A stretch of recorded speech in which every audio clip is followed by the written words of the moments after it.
And I'm from SLO, by the way. So if you're from there, nice. I can't remember if you're from there or not, or just went there for college slash screwing off at the bars. No, I definitely lived there, grew up there, family, and still in Paso Robles, Templeton, Tascadero. My folks live in southern Monterey, northern San Luis Obispo County. My sister lives in Paso. My brother works for Monterey County Sheriff's Department, so that's my hood. I went into the military because, long story short, I'm not that I'm saying I'm not a piece of crap now, but at the time I was a super, really nasty, heated turd. I was I was not a good person. And, I'm in grad school. I'm a professional fighter. I have a bunch of chicks pregnant. I may have AIDS at this time of my life. And I watched these planes smash into these buildings, right? And it was this wake up call. I had every opportunity. I have an amazing family, successful, everybody, talk about privilege. There's nobody in my family that doesn't end up succeeding at whatever they want to do because we're so supportive. And I realize that's not the case for a lot of people. It is for me, and it was for me. But I was just wasting all of it.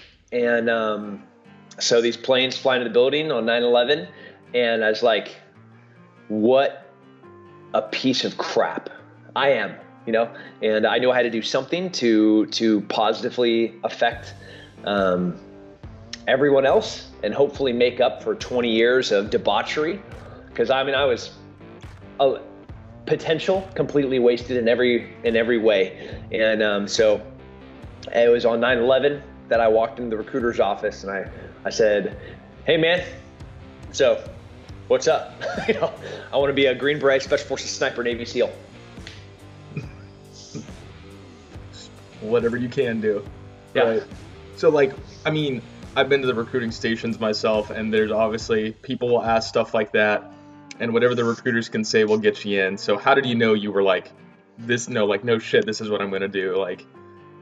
Even though a ton of kids have probably said that, what was the defining point where you were like, hey man, I don't think you understand. It's either this or I don't want to do anything else. From day one, and I think people go into the SOF community, they have to have this mindset where there is success, there's mission complete, mission accomplished, and there's no other option. There's nothing else. So from the time I walked in that door, I knew that that's what I wanted to do. And there was even at selection in the Q course and all the different specialty schools that I went to, you would have had to kill me. Literally, walk up, take a brick and smash my skull in to make me not succeed at one of these things. And that's from day one, the mentality that I had. I wanted to be a Green Beret. I wanted to go to wherever these people were that did this horrible thing to us, and I wanted to kill them all. And so, I'm sure this came from your fight background too. So let's talk about that. So that prepped you mentally, at the very least, probably a lot of it too, with your body and how to train and how to eat. But did that help you kind of get through the process to get through selection and to go on deployments? What was your career up until that point? So I'd already been to the fire academy and the police academy. I'd already worked as a firefighter, EMT. So occupationally, I was already in that vein of doing, first responder kind of high energy, high adrenaline stuff. Working wildland fires during fire season in California. It's, as you have seen as a Californian, can be pretty sketch. And, I had been a professional fighter at that time for 3 years, and I had been fighting for 6 years. And, fighting doesn't make you tough, but training can make you tough. If we're talking about mental toughness, there's not a switch where you're oh, that guy's been in some fights, he's pretty tough. No, he's not. A guy that is scary is a guy that, has put in the work and has put in the commitment and the time and the effort, that's a guy that's going to be mentally tough. You know, when you're at selection and you see like that 6'4" endurance track and field guy that came from some NCAA school, and it's not surprising when he does well at selection. You know, it's because he's put in the time previously to be there. And then you see that little 5'6" wrestler that, you know, it takes him 3 strides to make up for that NCAA cross country guy. But you see his chunky ears, you see his chunky shoulders, and you see that attitude that won't quit. And what is the similarity between these two? You know, like they're almost a foot in difference in height. Obviously their gait is significantly different. Their builds are significantly different. The common ground between the two is that they both have put in the work prior, the conditioning, the diet, the choice and the will to succeed at something. So then when they go do something else, you know, it doesn't matter what it is, whatever the modality is, they're going to be successful at it because they already know what it takes to sacrifice. And so that's how it was with me. I came from a very athletic family. Then they were, you know, they succeeded at everything, you know, Olympic level athletes and guys in different halls of fame. So it was very easy for me to kind of come in and to selection, and I was having fun because it was just another thing to try and crush. Right. So how did you go from being a professional fighter to being in the soft community and being a guy with a face on camera? I've seen about this much peek into the soft community, and by and large, most of them don't want to be on camera in any capacity. These dudes were not one to want to do that kind of stuff. So how did you get involved in that and kind of push that career? Yeah. So being a professional fighter, you're forced to be in front of the camera. Even if you don't want to be great, like we're going to make you appear to be the heel. So as a professional fighter, you learn a lot about marketing. You learn kind of how to market yourself, and you learn how to market the promotion that you work for and how to market the sponsors that are really paying for your existence, because you're not making a lot of money fighting. The only way that you can put food on the table is by other people kind of supporting you. So, you know, having been a professional fighter for so long, I kind of understood how this marketing thing worked. And this is like at the beginning of the war when like we had no recruiting problem, right? Like people are just coming in droves, just like me, to be in the special operations community. And but it's always the same. It's always the same, right? Ebb and flow, where like it might be good times now, but 5 years from now, just like how it is today, where we are just starving for recruits to go to send them to selection, and knew that was going to be the case. So seeing how the special operations community is, our motto is the quiet professional.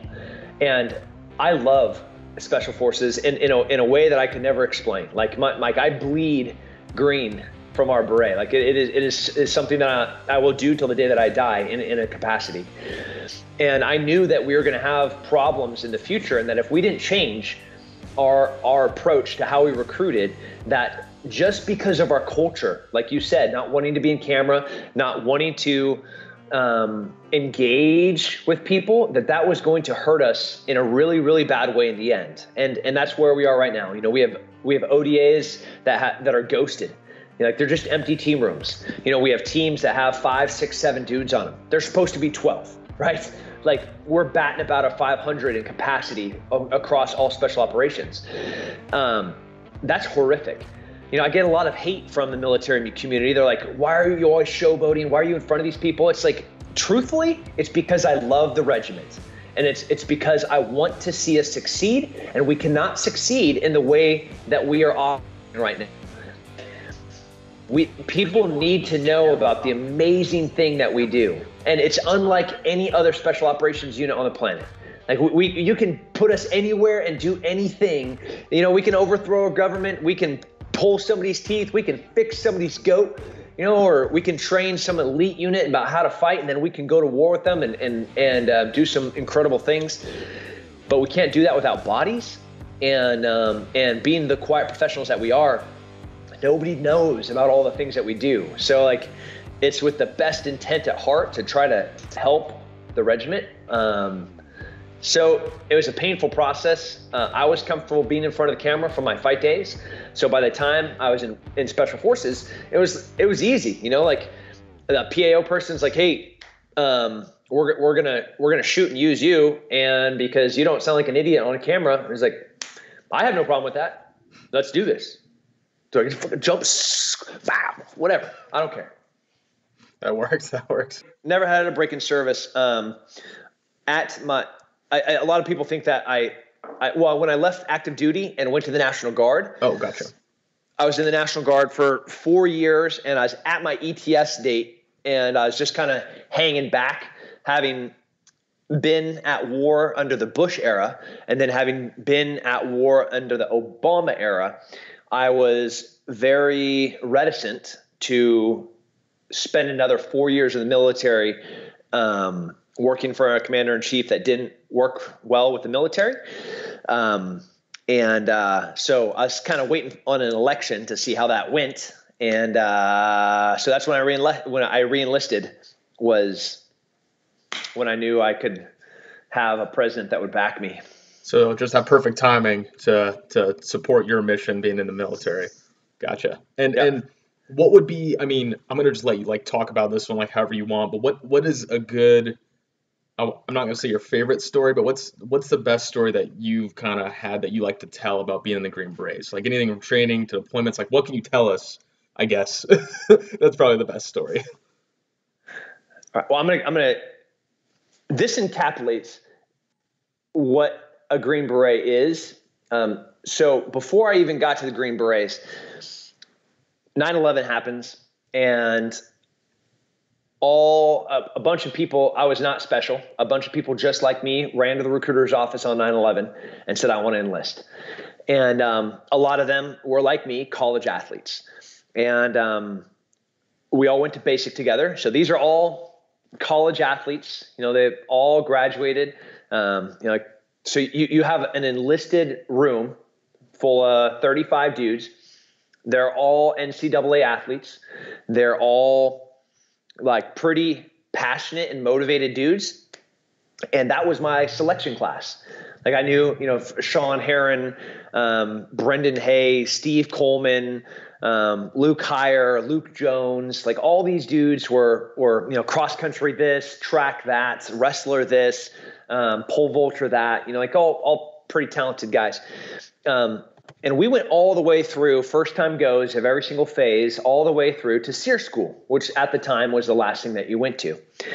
And SEER school, there's lots of different SEER schools. And the SEER school that we go to is a very special one where, they beat you and they starve you. And you have a couple of weeks of training, and then you have a week where you're on the run and they're trying to capture you. And you're incentivized to not get captured by the earlier you get captured, the longer you have to stay in the concentration camp where they kind of rough you up a little bit. So you're very motivated to not get captured early. And the reason that people ultimately get captured usually is because they run out of food. And they kind of give up, and I was like, well, I don't want to be hungry, and I definitely don't want to be beat up. So how do I solve this problem of going to SEER school at the beginning of winter where there's not a lot of food on the trees, there's no crops to harvest, there's no berries, this is not springtime. Most animals are kind of like already crawling for their shelter, hibernating, or in like the fish sense, they're kind of already bearing down to hide for the winter. So there's not a lot of food to be found. So I, going into SEER school, found out where our evasion lane was. And you have like this left and right limit, and this is kind of where you're allowed to escape through. Let's think about like a 10-mile corridor. And I went and I buried boxes of MREs throughout the corridor of our evasion lane. Well, how did you find out? I totally cheated. That's how I found out. And then I went and buried food. Again, totally cheated. And there was 11 of us 18 X-rays. These were Special Forces recruits. And then there was one Air Force crew guy that was with us. And, you know, we're evading, and we're kind of like, we're trying not to get caught, but we're going to a very specific place. And this guy's like, what? Why are we doing this? It's like, don't worry about it. Everything's going to be okay. Just follow us. You know, we're on the compass, and we're a bunch of machines because we've already blown through every single course. And so we get to the first place, and I'm like, I dig, you know, it's like, oh, look, a box of MREs. And the guy's like, how did that get there? I'm like, well, I buried it. And the guy's like, oh, what do you mean you buried it? I'm like, I dug into the dirt and I put this box into the ground, and look, there's an MRE for each of us. And the guy's like, this is an integrity violation. I'm not gonna eat that. I'm like, fantastic. That's one extra MRE for us to share. You be hungry. So we weren't gonna throw stones at this guy, you know, like, well, I'm actually commend him for thinking that he was doing like the ethical, I don't know, maybe moral or the most right thing. But he, the whole entire week, would not eat an MRE, and we had MREs every single day because I buried boxes of MREs for every single spot through this whole entire evasion trail. And the SERE instructors, they take such pride because they come in and check in on you every single day, and they'll bring you like roadkill. Like they saw like a deer ran over on the side of the road, and they throw it in the back of their truck. And they bring this to these cadets that are on the run, and they're like, hey, here's a dead deer. And everybody's like, oh my gosh, this is the best news ever. Let's figure out how to gut it and clean it, you know, and then we can actually have some food. And like, he brings us some roadkill, and we're like, ew, that's icky. I don't want to eat that. And he's just like, what the hell is going on here? You know, like, something's off. And they also, like, you get to prove that you're eating enough food because you've been able to have a bowel movement. So that's something that they check. Like, have you guys gone poop? And we're like, dude, we're pooping every single day. Like, do you know what it's like? Be like, never mind. I'm not sure if you've ever seen an MRE poop, they are special. So all of us are just like dropping these big old loads everywhere, and we're having to bury the trash. And this, you know, our SERE instructor's like, something is off with these cats. So we finish the whole entire week of evasion. We don't get caught, obviously. So we go to the link up point where we link up with the friendly forces for them to bring us out. And they black bag us, and we get captured, and we get to the concentration camp. And during the in-processing, they take off the bags. You know, they're just beating you, and they're like, what's your name? Where are you from? What's your rank? What unit are you in? Blah, blah, blah. You know, and all 11 of us and the Air Force guy are like, perfect. We're staying within our circle. We're telling the exact things that we've been trained to do. And then I hear the Air Force dude in his high little pitched whiny bitch voice. As that backed off, he's like, my whole entire team, they had MREs, they had it buried. And there was like this, the whole place got silent. Every single SERE instructor, as they're just beating the brakes off of everybody, they stop and they all go to that dude. And they start asking him very, very specific questions. Who were you with? Where did you go? What was your lane? Et cetera, et cetera, et cetera. Fortunately, he was not a great land nav guy, so he couldn't tell them where the food was buried in this 10-mile lane, right? Because that could have really screwed us. But so what happened is, over in 1 second, it went from a training event to real world. Because if the 11 of us, if any of us broke, we would have gotten kicked out of the pipeline and not recycled. We would have got kicked out for cheating, and none of us would have graduated, and none of us would have been Green Berets. So for the next 6 days, they tried real interrogation techniques for the next 6 days. Guess who got Green Berets, and guess who got recycled? MF and right. Air Force dude, back to day one, all 11 of us, ballot of the Green Beret time, right? I'll sign that book, you give me my knife.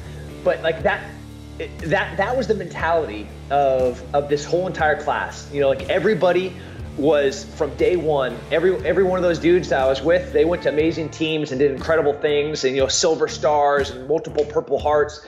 Like, these guys became warriors. But it was an early mindset about how were we going to perform, and we were not going to play by the rules. We were not going to follow the rules. We were never in the military. Like, we were never really in like a real regular, like, you know, military. Like, I don't know how to do a counter column. My haircut's always messed up. My uniform is always jacked up.